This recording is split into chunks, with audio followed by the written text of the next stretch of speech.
Something happens in the mind that's easy to miss because it looks like thinking. A thought arrives, specific, weighted, carrying a tone of urgency, and you follow it, not deliberately. There's no moment of choice. It simply sounds like it matters, so you go where it points. Then another thought arrives, equally weighted, equally convincing, pointing somewhere slightly different, and you follow that one. A few minutes later, you surface somewhere you didn't intend to be, mentally, still holding a thought, but not quite sure which thread you started with, how you got here, or whether the thing you're now turning over is even related to what originally moved you. The mind has been busy, but it hasn't been going anywhere in particular. It's been following the noise. This is what confusion actually feels like from the inside. Too many signals arriving simultaneously, each dressed in relevance, each borrowing the vocabulary of urgency. The mind is full of thoughts that sound like they know where to go, and so you keep following them, one after another, expecting that at some point, the next one will be the one that finally clarifies. What makes this so difficult to step back from is that the noise never arrives as noise. It arrives as signal, as relevant, as something that needs attention right now before something gets missed. There's a thought that says, "Figure this out today." Another that says, "Remember how it went last time you didn't take this seriously." A quieter one running underneath both. Something is off, and you haven't located it yet. Each one carries its own implied consequence. Each one sounds, from the inside, indistinguishable from genuine orientation. The instinct is natural. Pick one thread and follow it more carefully. Think it through until something clarifies. Go deeper. What I've noticed is that the moments of deepest disorientation aren't the still ones. They're the moments when the mind is working hardest, generating layer after layer of analysis, each one arriving with the feeling of approaching something, none of it landing anywhere solid. The effort toward clarity somehow produces more distance from it. Rupert Spira points towards something that runs underneath all of that.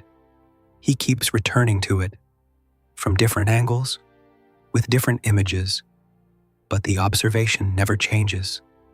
There is what thought constructs about experience, and there is what experience actually registers. These are not the same thing, and most of the time, we're living entirely inside the construction without knowing it's a construction. He uses traveling as an example. Thought says, "I am in motion. I departed from somewhere. I am moving through space toward a destination." Thought assembles an entire narrative with a traveler, a trajectory, an arrival point that hasn't happened yet. It sounds like an accurate account of what's happening. But what is actually registered in direct experience, moment to moment, is much simpler. A visual impression, a sound. The story of the journey is assembled by thought, out of fragments, retrospectively. The raw experience itself never contained a traveler or a destination. Those are concepts layered over perception by a mind that builds stories fluently and then forgets it built them. Apply this to lostness. Lost is also a construction, a narrative assembled from thoughts about where you are, where you should be, and how large the gap between them appears. Strip away the narrative and stay with the direct experience, and the lostness isn't there. What's there is simpler. Sensation, the particular quality of this moment, the sound in the room. Nothing in that raw experience contains a wrong location. That doesn't resolve anything. It doesn't tell you what to do next, but it shifts what is actually being examined. Spira uses the image of tinted glasses. Wear them long enough, and the color they add to everything starts to look like a property of the world itself, not a property of the glasses. You forget you're wearing them. The tint stops being something you notice and becomes simply how things look. You'd need to remove them to realize they were ever there. The mind does this constantly with its own structures. It imposes its organization on experience, and then experiences that organization as if it were simply reality. The noise looks like signal because the mind has always been the one deciding what counts as signal. It has no outside reference point. This is what makes the situation so self-reinforcing. Confusion doesn't feel like confusion from the inside. It feels like engagement, like taking seriously what deserves to be taken seriously. The thoughts that keep arriving feel relevant because the mind itself is generating them, and the mind, by its own standards, always generates what's relevant. It cannot recognize its own noise as noise. It can only generate more signal and call that signal thinking. So what happens when you respond to confusion by thinking more carefully? Another layer of thought gets added on top of the existing ones. Those new thoughts also arrive with urgency, also present themselves as pointing somewhere. The original noise doesn't resolve. It receives commentary, reinterpretation, a new layer of competing signals folded over the first. And somewhere underneath all of that accumulation, the sense of confusion deepens, even as the effort to address it intensifies. The attempt to find direction inside the noise is itself more noise, because the noise is precisely the mind attempting to locate itself, and the mind cannot use its own movement to find stillness.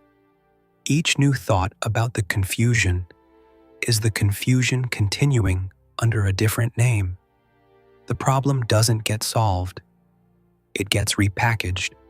There's a moment in this, if you watch carefully, where the mind begins working on the problem of its own noise, generating thoughts about how to stop generating thoughts, analyzing why the analysis isn't working. The loop closes on itself. The noise becomes self-referential, and the sense of being lost, paradoxically, deepens most completely at exactly that moment. What I haven't resolved is whether there's a point where this becomes obvious on its own, whether the mind simply exhausts itself and stops. Maybe, but exhaustion doesn't reliably produce clarity. More often, it produces a quieter version of the same noise, still running, just with less energy behind it. Spira says something that stays with me. The mind doesn't find understanding. It dies into it. He means this carefully. Thought, pursued far enough in genuine inquiry, eventually arrives at its own limit. It reaches a question that cannot be answered by more thinking, and at that boundary, something stops, not in defeat, but in recognition that it has reached the edge of what thinking can do. What remains in that pause isn't an answer. It's something that was already present before the question was formed. The path of inquiry, in his framing, isn't a building process. Nothing is being added. It's a work of deconstruction, exposing one by one the structures the mind has built and forgotten it built. Beliefs about where you are, beliefs about what's missing. These structures don't survive contact with direct experience. They dissolve in it. Spira draws attention to something that's always available to notice. He asks simply, "Are you aware right now?" and he points to the pause before the answer arrives. In that gap, something is already present, something that has nothing to do with the noise, with the competing threads, with the question of what to do next. He isn't proposing the gap as a solution or a place to retreat to. He's pointing out that it exists, that underneath the noise, not after it stops, not instead of it, but underneath it, simultaneous with it, there is something that has never been noise. The noise has been running on top of it, continuously, without ever touching it. What this means for the question of being lost: the feeling requires maintenance. It requires the ongoing generation of thoughts about what's missing, about what still needs to be worked out. When that generation pauses, even briefly, the lostness doesn't relocate. It dissolves, because it was made entirely of movement. Remove the movement, and there's nothing left to be lost. What remains isn't arrival. There's no sense of having found something. It's quieter than that, more ordinary. The unresolved things are still unresolved, but something in how they're held has shifted, not because a problem was solved, but because the noise was recognized as noise. Spira keeps returning to the same image from different starting points. What you are is the awareness in which all of this appears. The thoughts, the confusion, all of it arises within something that remains unchanged by any of it. The screen doesn't move when the characters do. Everything in the film is made of the screen, but the screen is never made of the film. At first, this sounds like consolation, something offered to make the difficulty easier to carry. But it's stranger than consolation. The noise itself is made of awareness. Spira is precise here. Consciousness vibrating within itself. The confusion isn't arriving from outside. It's what you are, temporarily taking the shape of confusion. Seen clearly, the noise loses authority.